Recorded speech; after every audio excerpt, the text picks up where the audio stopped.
صلی اللہ علیہ وعلی آلہ وأصحابہ وأتباعہ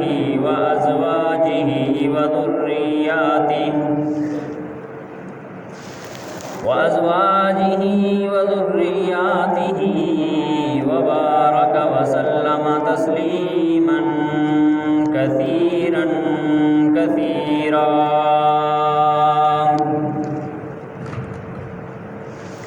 أما بعد فأعوذ بالله السميع العليم من الشيطان الرجيم. بسم الله الرحمن الرحيم. قال الله تبارك وتعالى في كلامه المجيد والفرقان الحميد: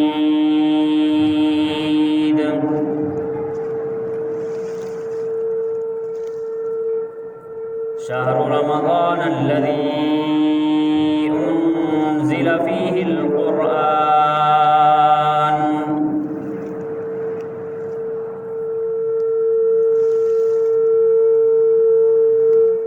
آمنت بالله صدق الله مولانا العظيم وبلغنا على رسوله النبي الأمي الكريم ونحن على ذلك لمن الشاهدين والشاكرين والحمد لله رب العالمين. يا رب صل وسلم دائما أبدا على حبيبك خير الخلق كلهم. إن الله وملائكته يصلون على النبي يا أيها الذين آمنوا صلوا عليه وسلموا تسليما.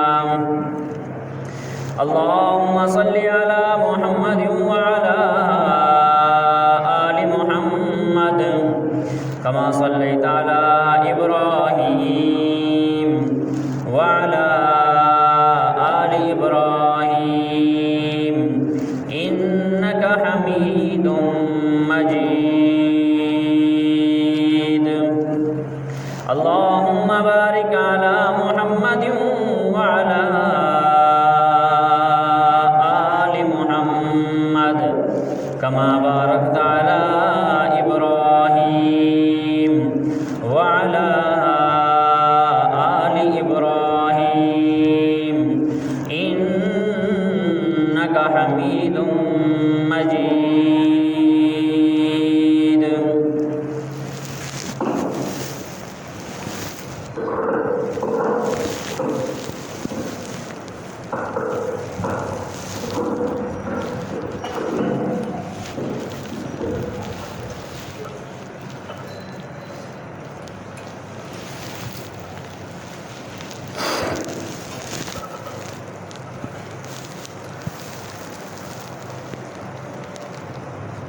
انتہائی واجب الاحترام قابل صد اکرام حاضرین مجلس و سامعین مکرم، قرآن مجید فرقان حمید میں سے آیت کا ایک حصہ آپ حضرات کے سامنے تلاوت کیا ہے.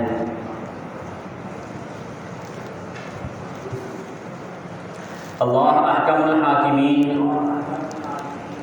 خالق کائنات، مالک ارض و سماء، رب ذوالجلال وحدہ لا شریک کے سامنے دعا گو.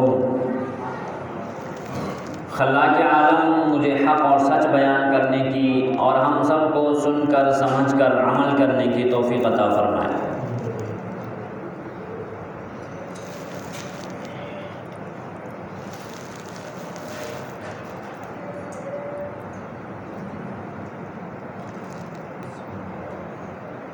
اسلامی اور قمری سال کے اعتبار سے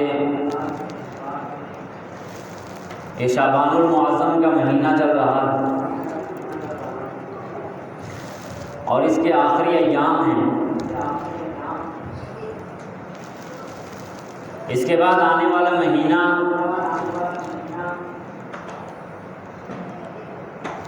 رمضان المبارک کا مہینہ ہے.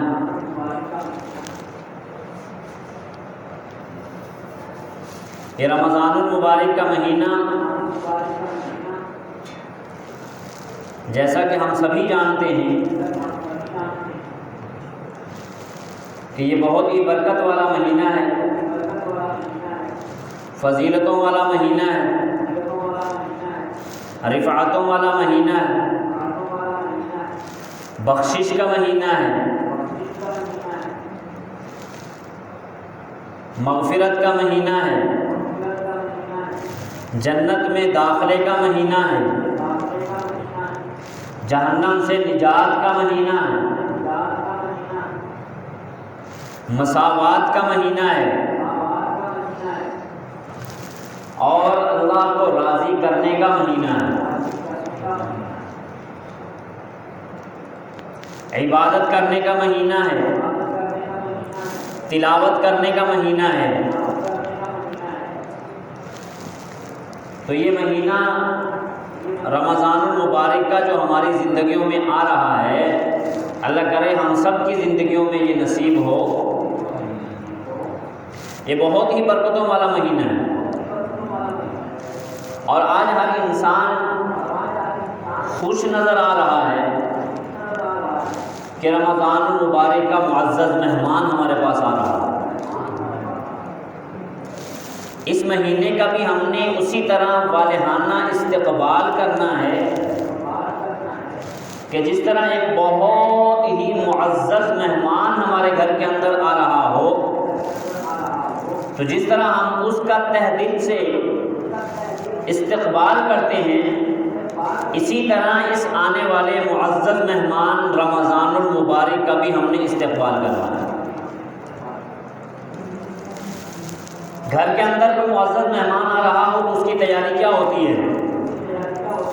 گھر کو صاف ستھرا کیا جاتا ہے، سجایا جاتا ہے، اور آنے والے معزز مہمان کے لیے انسان اچھے کپڑے پہن کر تیار ہوتا ہے، گھر کو بھی تیار کرتا ہے، صاف ستھرا کرتا ہے، اور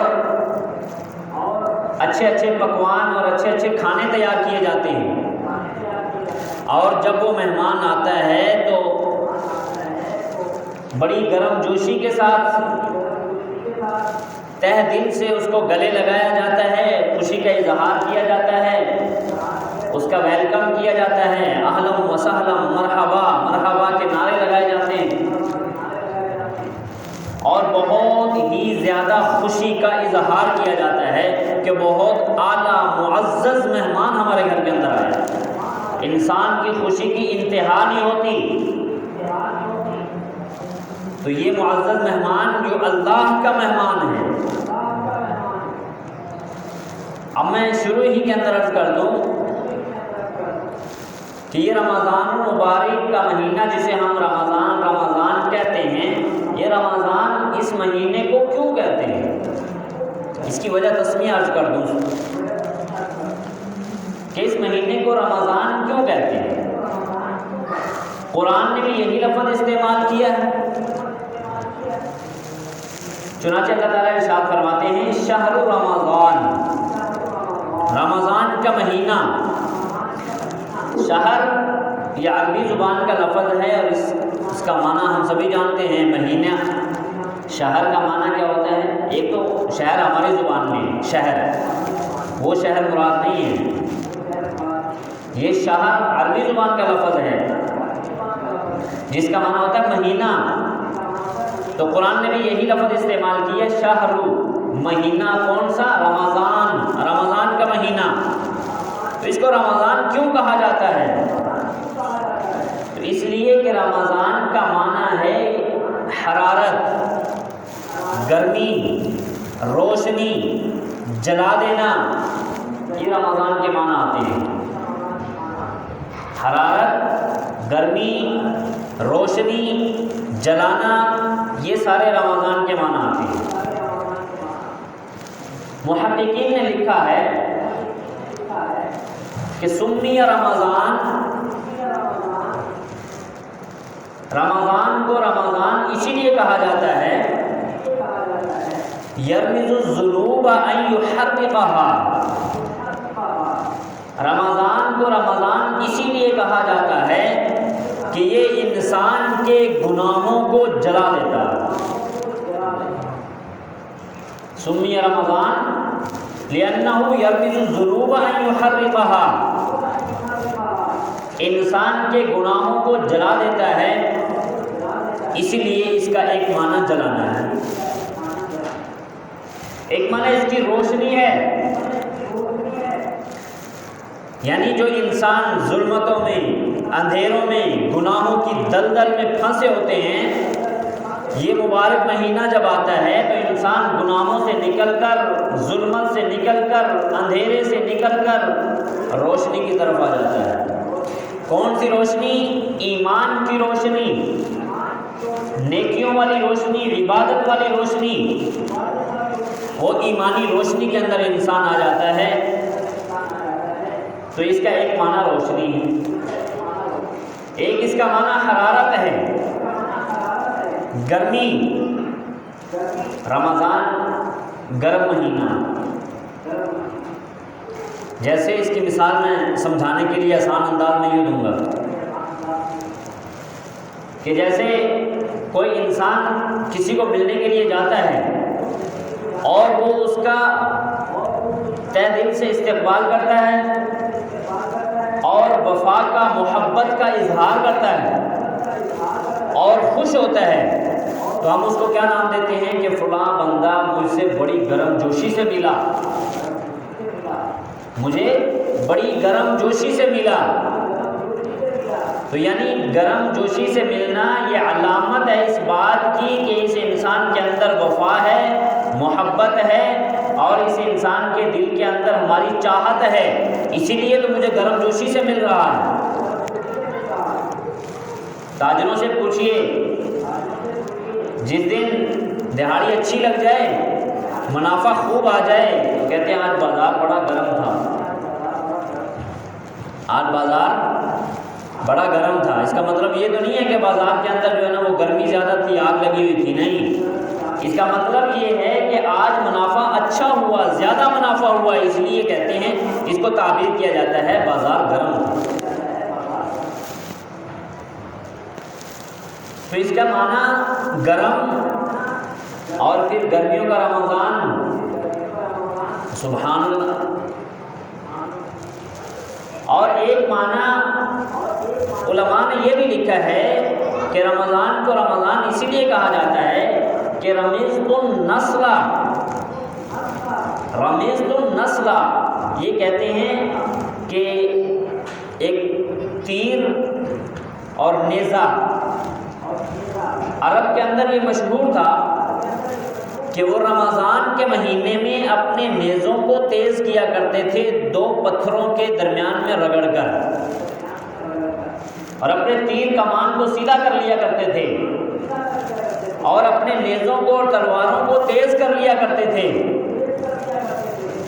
اور رمضان کے بعد وہ اس لیے گرم تیز کیا کرتے تھے کہ تاکہ ذوالقعدہ کے مہینہ آنے سے پہلے پہلے، جو حرمت والا مہینہ ہے جس میں لڑائی جنگ حرام ہے، حرمت والے مہینے کے آنے سے پہلے پہلے شوال کے اندر ہم اپنی جنگ کو نمٹا لیں، تو وہ اپنے اوزار، اپنا اسلحہ تیز رکھا کرتے تھے، اور وہ رمضان کے مہینے میں اس کی تیاری کیا کرتے تھے۔ تو رمضان کو بھی رمضان اسی لیے کہا گیا کہ چونکہ گناہوں کی وجہ سے، ناجائز خواہشات کو پورا کرنے کی وجہ سے، نفس پرستی کی وجہ سے، اور شیطان کے پیچھے چل کر، شیطان کی باتوں میں آ کر گناہ کر کر کے ہم نے اپنے دلوں کو زنگ آلود کر لیا، ہمارے دلوں کے اندر زنگ جم جاتا ہے، میل جم جاتی ہے، اور یہ رمضان المبارک کا جب گرم مہینہ آتا ہے تو رمضان کی گرمی اس زنگ آلود دل کو دھو کر صاف کر دیتی ہے، اس زنگ آلود دل کو نکھار دیتی ہے، صاف ستھرا کر دیتی ہے۔ یہ رمضان کی گرمی انسان کے دل کو ایمان سے منور کر دیتی ہے، ایمان سے گرم کر دیتی ہے، تو پھر رمضان کے مہینے کے اندر انسان کا ایمان گرم رہتا ہے۔ آسان مثال عرض کرتا ہوں، جو بندہ پورے 11 مہینے مسجد میں نہیں آتا اور رمضان میں بھی مسجد میں آ جاتا ہے، آپ دیکھ لیں کہ رمضان کے مہینے میں مسجدیں بھری ہوتی ہیں، ہر نماز کے اندر باقی مہینوں کی بنسبت نمازی حضرات زیادہ ہوتے ہیں، جو نئی بھی نماز پڑھتے ہیں وہ بھی رمضان کے اندر مسجدوں میں آ جاتے ہیں۔ اس کی ایک بڑی وجہ یہ ہے کہ انسان کے دلوں کے اندر جو زنگ لگا ہوتا ہے گناہ کر کر کے، وہ رمضان المبارک کی برکتوں سے، رحمتوں سے اس کا وہ دل جو زنگ آلود ہوتا ہے، جو میل جمی ہوتی ہے، وہ ختم ہو جاتی ہے، دل صاف ہو جاتا ہے، پھر انسان رمضان المبارک میں مسجد میں آ جاتا ہے، اس کا عبادت میں دل لگتا ہے، نماز پڑھنے میں اس کا دل لگتا ہے، تلاوت کرنے میں اس کا دل لگتا ہے۔ یہ رمضان کی برکتیں ہیں جو رمضان اپنے اندر سمیٹے ہوئے ہیں، اور اللہ وحدہ لا شریک بھی اس انسان کا رمضان المبارک میں گرم جوشی سے استقبال کرتے ہیں، گرم جوشی سے استقبال کرتے ہیں، اور اللہ تبارک و تعالیٰ اعلان کرتے ہیں کہ میں نے اس مہینے کے اندر جنت کے سارے دروازوں کو کھول دیا۔ فرشتوں کو حکم دیا جاتا ہے کہ سارے جنت کے دروازے کھول دو، جنت کے سارے دروازے کھول دیے جاتے ہیں۔ فتحت ابواب جنہ اذا دخل رمضان فتحت ابواب الجنہ، جیسے ہی رمضان شروع ہوتا ہے اللہ تبارک و تعالیٰ جنت کے دروازوں کو کھول دیتے ہیں، وغلقت ابواب جہنم، اور جہنم کے دروازوں کو بند کر دیا جاتا ہے، وسلسلت الشیاطین، اور شیطانوں کو بند کر دیا جاتا ہے، قید کر دیا جاتا ہے، جکڑ دیا جاتا ہے، پھر شیطان وہ حملہ نہیں کر سکتا انسان کے اوپر جو عام دنوں کے اندر کرتا ہے۔ تو یہ رمضان المبارک کے اندر جنت کے دروازے اللہ تبارک و تعالیٰ کھول دیتے ہیں، جہنم کے دروازوں کو بند کر دیتے ہیں، شیاطین کو جکڑ دیا جاتا ہے۔ یہ رمضان المبارک کی مبارک ساعتیں ہیں، مبارک گھڑیاں ہیں، اللہ ہم سب کو نصیب فرمائے اور رمضان المبارک کی ہمیں قدر کرنے کی توفیق عطا فرمائے۔ یہ بڑا معزز مہمان ہے، اس کو وہی پروٹوکول دینا ہے جو ہم نے، جو اپنے بہت ہی عزیز اور معزز مہمان کو جو ہم پروٹوکول دیتے ہیں، اس مہینے کو ان سے بھی بڑھ کر پروٹوکول دینا ہے۔ اب پروٹوکول دینا کیسے ہے؟ علماء کرام نے مختلف طریقے بتائے ہیں کہ اس مہینے کا ہم نے استقبال کیسے کرنا ہے، کیسے ہم نے اس مہینے کو گزارنا ہے، اور اس مہینے کے آنے سے پہلے پہلے ہم نے کیا کرنا ہے۔ ابھی چند دن باقی ہیں، اس مہینے کے آنے سے پہلے ہم نے کیا کرنا ہے اور کیا نہیں کرنا، یہ چند باتیں میں نے عرض کر دی ہیں۔ پہلا کام تو یہ کرنا ہے کہ ہم نے اپنی نیتوں کو صاف کرنا ہے، اپنی نیتوں کو صاف کرنا ہے۔ کیوں؟ اس لیے کہ جب نیت خالص ہوگی تو ایمان اور اعمال قابل قبول ہوں گے۔ جب ہماری نیت صاف نہیں ہوگی، نیت کے اندر فجور ہوگا، دکھلاوا ہوگا، ریاکاری ہوگی، وہ عمل قابل قبول نہیں ہے۔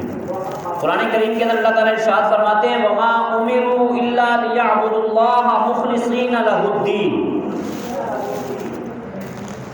اللہ کے ہاں وہی عمل قابل قبول ہیں جو صرف اور صرف خالص اللہ کی رضا کے لیے کیے جائیں۔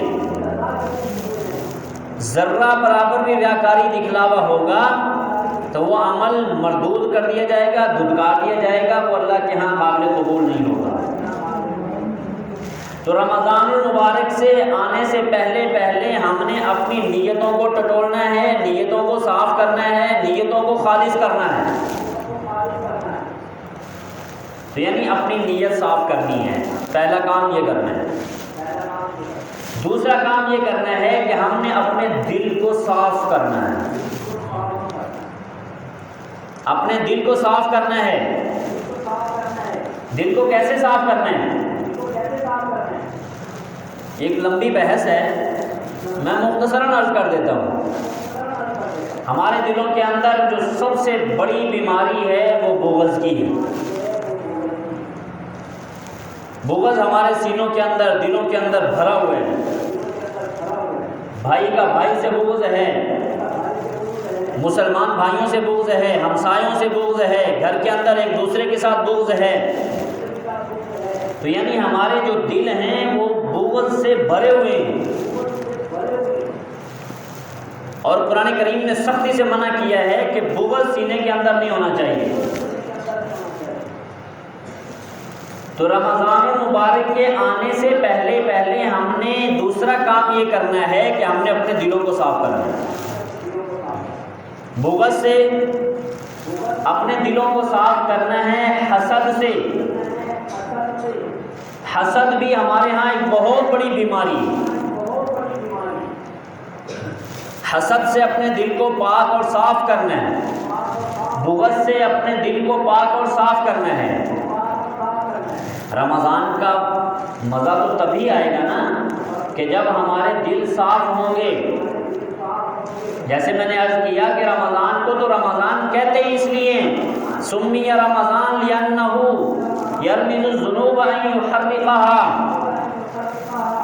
تو گناہوں کو تو تبھی جلایا جائے گا نا جب ہمارے دل صاف ہوں گے، ہمارے دلوں کے اندر میل کچیل نہیں ہوگی، دوسرے مسلمان کے بارے میں حسد نہیں ہوگا، بغض نہیں ہوگا، کینہ نہیں ہوگا۔ تو دوسرا کام کیا کرنا ہے؟ ہم نے اپنے دل کو صاف کرنا ہے۔ جب دل صاف ہو جائیں گے اور نیت خالص ہو جائے گی، دو کام، نیت خالص کرنی ہے اور دل کو صاف کرنا ہے۔ اس کے بعد رمضان کے آنے سے پہلے عبادت کی ترتیب بنانی ہے، عبادت کی عادت ڈالنی ہے، عبادت کرنے کی عادت ڈالنی ہے کہ رمضان کے آنے سے پہلے ہم کیا کر لیں؟ نمازوں کی پابندی شروع کر دیں، تکبیر اولیٰ کا اہتمام کرنا شروع کر دیں۔ جو انسان 40 دن تک تکبیر اولیٰ کے ساتھ نماز پڑھتا ہے، 40 دن تک تکبیر اولیٰ کے ساتھ نماز پڑھتا ہے، اللہ تبارک و تعالیٰ اس کے نامہ اعمال سے سارے گناہوں کو مٹا دیتے ہیں۔ تو اگر انسان شعبان کے آخری عشرے سے، شعبان کے آخری عشرے سے، یہ جو عشرہ چل رہا ہے، اس عشرے سے اگر انسان تکبیر اولیٰ کا اہتمام شروع کر دے، تکبیر اولیٰ کا مطلب کیا ہوتا ہے؟ تکبیر اولیٰ کا مطلب یہ ہے کہ جیسے ہی امام اللہ اکبر کہتا ہے تو ہم بھی امام کی تکبیر کے ساتھ تکبیر کہیں، پہلی تکبیر، نماز شروع کرنے والی جو تکبیر ہے جسے تکبیر تحریمہ کہا جاتا ہے، تو یہ ہے تکبیر اولیٰ، سب سے پہلی تکبیر، نماز شروع کرنے والی تکبیر۔ تو امام کے ساتھ ہم نماز شروع کریں، یہ ہے تکبیر اولیٰ۔ تو 40 دن تک تکبیر اولیٰ کا اہتمام کرنا، تو آخری عشرے میں ہم تکبیر اولیٰ کا اہتمام شروع کر دیں تو رمضان المبارک تک ہماری عادت جو ہے وہ پختہ ہو جائے گی، اور پھر رمضان المبارک میں ہمارے لیے مشکل پیش نہیں ہوگی، اس لیے کہ عادت بن چکی ہوگی۔ اور عادت کیسے بنے گی؟ عادت بنانے کے لیے ہمیں نظام الاوقات بنانے پڑیں گے۔ عادت بنانے کے لیے نظام الاوقات بنانے پڑیں گے۔ دکاندار ہیں تو وہ اپنے حساب سے نظام الاوقات بنائیں کہ اس میں نماز تلاوت ذکر اذکار کے لیے ہمیں ٹائم مل جائے اس حساب سے. آج کل ہمارے یہاں ہوتا کیا ہے، رمضان المبارک ایک سیزن ہے. رمضان المبارک کیا ہے؟ ایک سیزن ہے. لیکن ہمارے معاشرے میں اس سیزن کو دو طرح سمجھا جاتا ہے. جو اہل ایمان ہیں، اللہ والے ہیں، نیک لوگ ہیں، وہ تو نیکیوں کا سیزن سمجھتے ہیں کہ یہ نیکیاں کمانے کا سیزن ہے، اللہ کو راضی کرنے کا سیزن ہے، گناہوں کو ختم کروانے کا سیزن ہے، جنت میں داخلہ دلوانے کا سیزن ہے، جہنم سے نجات دلوانے کا سیزن ہے، یہ اللہ تبارک و تعالیٰ کو منانے کا سیزن ہے. تو یہ سیزن اللہ والے نیکیوں کا سیزن سمجھتے ہیں، اور جو دنیا دار لوگ ہیں وہ کمانے کا سیزن سمجھتے ہیں. ذخیرہ اندوزی کر لیتے ہیں، چیزیں جمع کرنا شروع کر دیتے ہیں کہ رمضان کے اندر جو ہے وہ مہنگی کر کے بیچیں گے. تو ہمارے معاشرے میں یہ سیزن بھی سمجھا جاتا ہے. تو اس لیے دکاندار حضرات سے خاص طور پر کہ رمضان المبارک کے اندر اتنا منافع نہ کمائیں کہ آپ کی نیکی ضائع ہوتی چلی جائیں، بلکہ رمضان المبارک میں ایک سبق دینا چاہتا ہوں دکاندار حضرات سے کہ رمضان المبارک کے اندر اگر کوئی آپ کی دکان پر کوئی غریب، کوئی مستحق آ جاتا ہے تو اس کو بجائے چینی 110 روپے دینے کے 100 روپے دے دیں، یعنی قیمت خرید پر دے دیں کہ آپ کا بھی نقصان نہ ہو اور دوسرے بندے کا فائدہ بھی ہو جائے، کیونکہ وہ غریب ہے، مستحق ہے. تو یہ دعائیں لینے کا مہینہ ہے نا، دعائیں لینے کا مہینہ ہے. تو جب آپ قیمت خرید پر دے دیں گے، اگر بندہ 11 مہینے خوب ٹکا کے کمائی کرے اور ایک مہینہ اگر انسان پورے کر لے، کمائی نہ کرے، تو کوئی خاص فرق نہیں پڑے گا. اور یقین مانیے میں پورے وثوق کے ساتھ یہ بات کہتا ہوں، اگر انسان خاص کر دکاندار حضرات جو ہیں، اگر وہ دوسرے غریب مسلمانوں کا جو روزہ دار ہیں ان کا خیال رکھتے ہوئے اگر چیز کم قیمت پر دے دے گا تو میں سمجھتا ہوں اس کی بہت بڑی نیکی ہے کہ غریب کے لیے سہارا بنا، غریب کی دعا لی. اور رمضان المبارک میں ایک نیکی 70 گنا نہیں بلکہ کئی 100 گنا بڑھا کر اللہ تعالیٰ ثواب عطا فرماتے ہیں. تو یہ غریب کے ساتھ نیکی ہے، غریب کے ساتھ. اس لیے اس کو نیکیوں کا سیزن سمجھیں، کمائی کا سیزن نہ سمجھیں. کمائی کا سیزن نہ سمجھیں کہ یہ ہمارے لیے کمائی کا سیزن ہے، خوب ٹکا کے کھجوریں مہنگی کر کے بیچیں، فروٹ مہنگی کر کے بیچیں، تاکہ جو ہے نا ہم جو ہے خوب کمائی کر لیں. نمازوں کا کوئی خیال نہیں، روزے کا کوئی خیال نہیں، کمائی کے پیچھے. یہ سیزن کا مہینہ ہے. تو بھائی یہ سیزن نیکیاں کمانے کا ہے، دولت کمانے کا نہیں ہے، نیکیاں کمانے کا سیزن ہے یہ. تو نیکی کمانا، نماز پڑھنا عبادت ہے، روزہ رکھنا فرض ہے، عبادت ہے، باقی نیکیاں کرنا عبادت ہے، کسی دوسرے مسلمان کی خیر خواہی کرنا یہ بھی عبادت ہے.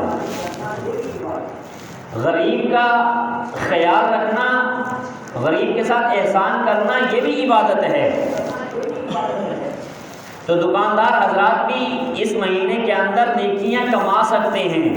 ان کے لیے بہترین فارمولہ ہے کہ آپ چیز بجائے منافع لینے کے قیمت خرید پر دے دیں کہ بھئی اتنے کی خریدی، فار ایگزامپل میں نے 100 روپے کی خریدی ہے تو 100 روپے کی آپ کو دے دیتا ہوں. میں اس مہینے میں اگر 2-4 روپے 10 روپے پرافٹ نہیں بھی لوں گا تو مجھے کوئی فرق نہیں پڑے گا، کوئی بات نہیں. تو اس سے غریب خوش ہوگا، دل سے دعا دے گا، آپ کے لیے نیکیاں، عبادت ہی عبادت. تو عبادت کرنے کے، نیکیاں کمانے کے بہت سارے طریقے ہیں. تو اس طریقے سے ہم نے اپنی عبادت کو بڑھانا ہے، اپنی عبادت کو زیادہ کرنا ہے. یہ سیزن ہے نیکیاں کمانے کا، اس انداز میں ہم نے نیکیاں کمانی ہیں. کسی کو دعا دے کر کمانی ہے، کسی سے دعا لے کر کمانی ہے. تو یہ میں عرض کر رہا تھا کہ ہم نے اپنے نظام الاوقات درست کرنے ہیں. جو تاجر حضرات، ذمہ دار حضرات اور دکاندار حضرات ہیں وہ اپنے نظام الاوقات اور اپنا شیڈول اس انداز میں بنائیں کہ رمضان المبارک میں ہماری تکبیر اولیٰ فوت نہ ہو. نماز با جماعت ادا کی جائے، اور جو بہت زیادہ ضروری کرنے والے کام ہیں وہ رمضان المبارک سے پہلے پہلے نمٹا لیں، یا اگر نہیں نمٹا سکتے کون تو مؤخر کر دے، رمضان کے بعد پہ لے جائیں، لیکن رمضان المبارک میں ہم اپنے آپ کو فارغ کر لیں، ایک مہینہ ہم اپنے آپ کو فارغ کر لیں صرف نیکیاں کمانے کے لیے، اللہ تبارک و تعالیٰ کو خوش کرنے کے لیے ہم اپنے آپ کو فارغ کر رہے ہیں۔ ہلکے پھلکے کام جو انسان روزمرہ میں کرتا ہے وہ تو کرتا رہے، لیکن جو بہت زیادہ ضروری کام ہیں ان کو یا پہلے نمٹا لے یا بعد میں لے جائے کہ رمضان المبارک کا نظام الاوقات خراب نہ ہو۔ تو نظام الاوقات بنائیں گے تو عبادت آسانی کے ساتھ ہو سکے گی، اگر نظام الاوقات نہیں بنائیں گے، اپنا شیڈول طے نہیں کریں گے تو پھر ہمارا رمضان بھی اسی طرح گزر جائے گا جس طرح عام مہینے گزر جاتے ہیں۔ تو بھائیو یہ رمضان گزارنا نہیں ہے جس طرح باقی مہینے گزر جاتے ہیں۔ یاد رکھیے اللہ کے نبی صلی اللہ علیہ وسلم نے فرمایا کہ جبرائیل علیہ السلام میرے پاس تشریف لائے اور انہوں نے بددعا فرمائی ایسے لوگوں کے لیے کہ جو رمضان المبارک کا مہینہ پاتے ہیں لیکن اللہ سے اپنی بخشش نہیں کروا لیتے، ایسے انسان بدبخت ہیں، بد نصیب ہیں۔ اور اللہ کے نبی صلی اللہ علیہ وسلم نے آمین فرما کر اس پر مہر لگا دی۔ فضائل اعمال کے اندر یہ حدیث موجود ہے۔ تو اللہ کے نبی صلی اللہ علیہ وسلم نے ایسے انسان کو بدبخت انسان کہا جو رمضان کا مہینہ بھی پائے لیکن اپنے آپ کو بخشوا نہ لے، رمضان کا مہینہ پائے نیکیاں کر کے اللہ کو راضی نہ کر لے، وہ اس سے بڑا بدبخت انسان اور کون ہوگا؟ اور اس سے بڑا خوش نصیب انسان کوئی نہیں ہے کہ جو رمضان مبارک کا مہینہ پائے اور اللہ تبارک و تعالیٰ کو اتنی عبادت کر کر کے راضی کر لے کہ اللہ تعالیٰ اس کے لیے جنت کا اعلان کر دیں کہ اس بندے کے لیے میں نے جنت کو واجب کر دی ہے۔ اس کے لیے ہمیں بے شمار واقعات ملتے ہیں، کتابوں کا مطالعہ کریں تو بڑے واقعات ہمیں ملتے ہیں۔ جو اللہ کے ولی اور بزرگ ہیں وہ رمضان المبارک کے اندر اپنے آپ کو اس طرح تیار کر لیتے تھے کہ سارے معمولات، شاہ عبد القادر رائے پوری رحمۃ اللہ علیہ بہت بڑے ولی اللہ کے بزرگ گزرے ہیں، وہ رمضان المبارک کے اوقات کو اتنا قیمتی بناتے تھے کہ نہ رات کو سوتے تھے نہ دن کو سوتے تھے، صرف دن میں قیلولہ کی نیت سے تھوڑی دیر کے لیے لیٹتے تھے، قیلولہ کی نیت سے تھوڑی دیر کے لیے لیٹتے اور اس میں جو آنکھ لگ جاتی وہی 24 گھنٹوں کے لیے کافی ہوتی تھی، اور وہ فرماتے تھے کہ سونے کے لیے باقی 11 مہینے پڑے ہیں، انسان سو لے، لیکن یہ مہینہ سونے کا مہینہ نہیں ہے، یہ مہینہ جاگنے کا مہینہ ہے، رات کو بھی جاگنا ہے دن کو بھی جاگنا ہے۔ لیکن اگر ہمارے اندر ہمت نہیں ہے، ہم کمزور ہیں، تو کم از کم ہم یہ کر لیں کہ ہم رات کو نماز تراویح جو اسی مہینے کی خاص عبادت ہے، جو اسی مہینے کے ساتھ خاص ہے، اس کا اہتمام تو ہم ضرور کر لیں۔ تراویح سے ایک بات یاد آئی کہ نماز تراویح پڑھنا یہ سنت ہے، 20 رکعت نماز تراویح سنت موکدہ ہیں، احادیث سے ثابت ہیں، اور تراویح کے اندر قرآن مجید کا سننا یہ الگ سنت ہے، تراویح کا پڑھنا الگ سنت ہے اور قرآن مجید مکمل سننا یہ الگ سنت ہے۔ ہمارے ہاں ہوتا کیا ہے کہ لوگ ایسی مسجد کو تلاش کرتے ہیں جہاں نماز تراویح بہت مختصر ہوتی ہے، اگر اس مسجد میں آدھے گھنٹے کی تراویح ہوتی ہے تو ڈھونڈتے ہیں کہ 25 منٹ میں کون سی مسجد میں تراویح ہوتی ہے، اگر وہاں 25 منٹ میں ہے تو ڈھونڈیں گے کہ 20 منٹ میں کہاں ہوتی ہے، اور علم ترانہ کیڑے مولی سب پڑھاتے ہیں، اتنے چلیے جتنے علم ترانہ پڑھی، یعنی جان چھڑانے والی بات ہے۔ تو یہ مہینہ جان چھڑانے والا مہینہ نہیں ہے۔ میں نے اسی لیے عرض کیا کہ رمضان المبارک میں رات کی عبادت نماز تراویح ہے اور دن کی عبادت روزہ ہے، یہ دونوں عبادتیں ضروری ہیں، روزہ فرض ہے، نماز تراویح سنت موکدہ ہیں، یہ رات کی عبادت ہے۔ چلو اگر ہم تہجد میں نہیں اٹھ سکتے، اٹھنا تو ہے سحری کرنے کے لیے، لیکن اگر ہمارے پاس اتنا وقت نہیں تو کم از کم ہم یہ کریں کہ رمضان المبارک میں نماز تراویح اہتمام کے ساتھ ابھی سے اپنا معمول بنائیں۔ جیسے میں نے عرض کیا کہ رمضان کا استقبال تو یہی ہے نا کہ ہم ابھی سے اپنے نظام الاوقات کو، اپنے نیتوں کو، اپنے دلوں کو صاف کر کے، میل کچیل سے صاف کر کے اپنے نظام الاوقات اور شیڈول بنا کر رمضان کا استقبال کریں، اپنے معمولات ابھی سے شروع کر دیں، پھر انشاءاللہ رمضان میں ہمیں مشکل نہیں ہوگی۔ اور دوسری بات جو بہت زیادہ ضروری ہے وہ یہ کہ رمضان کی قدر اور منزلت اپنے دلوں کے اندر بٹھائیں۔ رمضان کی قدر اور منزلت اپنے دلوں کے اندر بٹھائیں کہ رمضان بہت قیمتی مہینہ ہے، بہت قیمتی مہینہ ہے، اس کی قدر اور اس کی منزلت اپنے دلوں کے اندر بٹھائیں۔ اور میں اکثر کہا کرتا ہوں کہ رمضان المبارک کے مہینے میں جس نے روزہ نہیں رکھا کسی مجبوری کی وجہ سے، بعض لوگ ابھی دیکھنا بہت سارے لوگ بیمار ہونا شروع ہو جائیں گے، جو نہیں بھی بیمار ہو گئے وہ بھی بیمار ہونا شروع ہو جائیں گے، کیونکہ میں نے میدے کا مسئلہ، کیونکہ میں نے پیٹ کا مسئلہ، کیونکہ میں نے کان کا مسئلہ، کیونکہ میں نے کان کا مسئلہ۔ روزہ چھوڑنے کے بہانے، یاد رکھیے روزہ صرف دو لوگ چھوڑ سکتے ہیں بس، اس کے علاوہ کوئی بندہ روزہ نہیں چھوڑ سکتا۔ آج کل بہت سارے، مجھ سے بھی بہت سارے لوگوں نے پوچھا ہے مسئلہ، مولوی صاحب روزے کا فدیہ کی؟ میں کہتی روزے کا کوئی فدیہ نہیں ہے، تینوں کیوں ہے تو روزے کا فدیہ پوچھتا تھا؟ کہا جی میں روزے رکھ نہیں سکتا، میں ذرا بیمار ہوں، اس لیے میں چاہتا ہوں کہ میں روزے کا فدیہ دے دوں، روزیہ نہیں۔ اللہ تعالیٰ نے قرآن کریم کے اندر فرمایا وَأَن تَصُومُوا خَيْرٌ لَكُمْ، اگر تم بیمار بھی ہو تو پھر بھی روزے رکھ لو، تمہارے لیے یہ بہتر ہے، بہتر ہے، اللہ فرما رہے ہیں، اللہ فرما رہے ہیں۔ اور سائنسدانوں نے یہ ثابت کیا ہے کہ جو انسان روزہ رکھتا ہے وہ بہت ساری بیماریوں سے محفوظ ہو جاتا ہے، اور اگر بیماری اس کے دل کے اندر کوئی ہو بھی صحیح تو روزے کی وجہ سے اس کی بیماری ختم ہو جاتی ہے۔ یہ ثابت کیا ہے سائنس نے۔ تو روزے سے تو بیماریاں ختم ہوتی ہیں اور ہم بیماری کا بہانہ بنا کے روزے چھوڑ دیتے ہیں۔ دو قسم کے لوگ روزہ چھوڑ سکتے ہیں، ایک ایسا بوڑھا ضعیف العمر انسان کہ جس کی یعنی کہ مستقبل میں کبھی بھی صحت مند ہونے کی امید نہ ہو، ایسا بوڑھا ضعیف العمر انسان کہ جو بہت زیادہ جس کی ایج اور عمر ہو چکی ہو کہ وہ دوبارہ کبھی بھی زندگی میں موت تک وہ صحت مند ہونے کا اس کے لیے کوئی امید نہ ہو کہ یہ صحت مند ہو جائے گا اور یہ روزہ رکھ سکے گا، ایسا ضعیف العمر انسان صرف روزہ چھوڑ سکتا ہے، اس کا فدیہ ہے، اس کا فدیہ ہے۔ یا ایسا بیمار انسان کہ جس کے لیے کوئی مستند مسلمان ڈاکٹر کہہ دے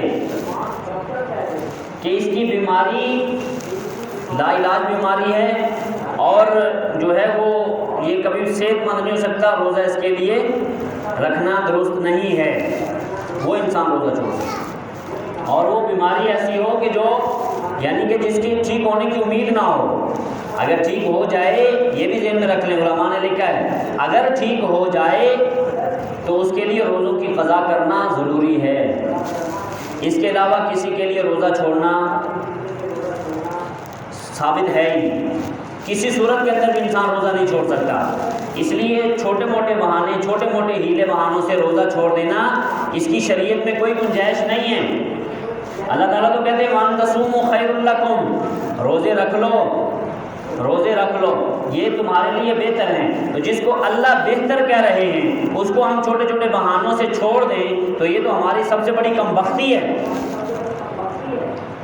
تو اس لیے جو بات میں عرض کر رہا تھا کہ رمضان کا ہم نے دل کے اندر قدر و منزلت بٹھانی ہے کہ رمضان کی قدر کرنی ہم نے، اور جس انسان نے اپنی ہٹ دھرمی کی وجہ سے اللہ نے اس کو توفیق نہیں دی روزہ رکھنے کی اور اس نے روزہ نہیں رکھا تو وہ رمضان المبارک میں شرعاً کسی روزہ دار کے سامنے کھانا پینا چھوڑ دے۔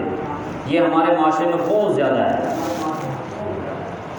شریعام کھاتے پیتے ہیں. جس طرح کہ کتاب کے اندر میں نے ایک واقعہ پڑھا، پیر ذوالفقار احمد نقشبندی دامت برکاتہم العالیہ نے اپنے خطبات فقیر کے اندر یہ واقعہ نقل کیا ہے. ایک ہندو، اس نے اپنے بیٹے کو، جو رمضان کے مہینے تھا، ہندو رمضان کے مہینے میں اس کا بیٹا کھا رہا تھا، لوگوں کے سامنے کھا پی رہا تھا، تو اس نے اپنے بیٹے کو اتنا ڈانٹا بلکہ فرمایا کہ انہوں نے مارا اپنے بیٹے کو کہ تجھے شرم نہیں آتی کہ رمضان کا، مسلمانوں کا یہ روزوں کا مہینہ ہے اور تم سب کے سامنے کھاتا پیتا ہے. بچے کو ڈانٹا، حالانکہ ہے ہندو، روزے اس پر فرض نہیں ہیں، لیکن روزوں کی اور رمضان کی قدر اس کے دل کے اندر تھی کہ یہ مسلمانوں کے روزوں کا مہینہ ہے، رمضان کا مہینہ ہے، اور تو اس کے سامنے کھا پی رہا ہے. جب وہ دنیا سے رخصت ہوا تو کسی اللہ والے نے خواب کے اندر دیکھا تو پوچھا کیا بنا؟ کہنے لگے اللہ نے میری بخشش کر دی. ہاں تو ہندو تھا، تیری بخشش کیسے ہو گئی؟ کہا کہ میرے دل کے اندر رمضان کی قدر تھی، میں اسی قدر کی وجہ سے میں نے ایک دفعہ اپنے بیٹے کو کھانے پینے سے روکا تھا، تو اللہ نے مرنے سے پہلے مجھے کلمہ نصیب کر دیا اور میں مسلمان ہو کر دنیا سے چلا گیا. یہ رمضان کی قدر ہے. تو اس لیے رمضان کی قدر اپنے دل کے اندر بٹھائیں. یہ رمضان سے پہلے کرنے والے کام ہیں، رمضان سے پہلے کرنے والے کام ہیں. یہ اپنی نیتوں کو صاف کرنا، اپنے دلوں کو صاف کرنا، غیبت سے، حسد سے، بغض سے، کینے سے، ان ساری چیزوں سے. اور جو ہے نا کسی کے ساتھ اگر لڑائی جھگڑا کوئی ہے تو وہ ختم کر دیں. آپس کے اندر مل جل کر محبت سے، یہ مساوات کا مہینہ ہے، ایک دوسرے کے ساتھ رحم دلی کا مہینہ ہے، ایک دوسرے کے ساتھ اظہار محبت کا مہینہ ہے. تو اس لیے رمضان سے پہلے ہم نے ان چیزوں کو جو ہے اپنے دلوں کو صاف کرنا ہے، نیتوں کو صاف کرنا ہے، نظام الاوقات بنانے ہیں، اور عبادت کی ہم نے عادت ڈالنی ہے تاکہ رمضان المبارک کے اندر ہم صحیح طریقے سے عبادت کر سکیں. قرآن مجید کی تلاوت کرنی ہے. رمضان اور قرآن کا آپس کے اندر بہت گہرا تعلق ہے. اللہ نے قرآن میں ارشاد فرمایا شہر رمضان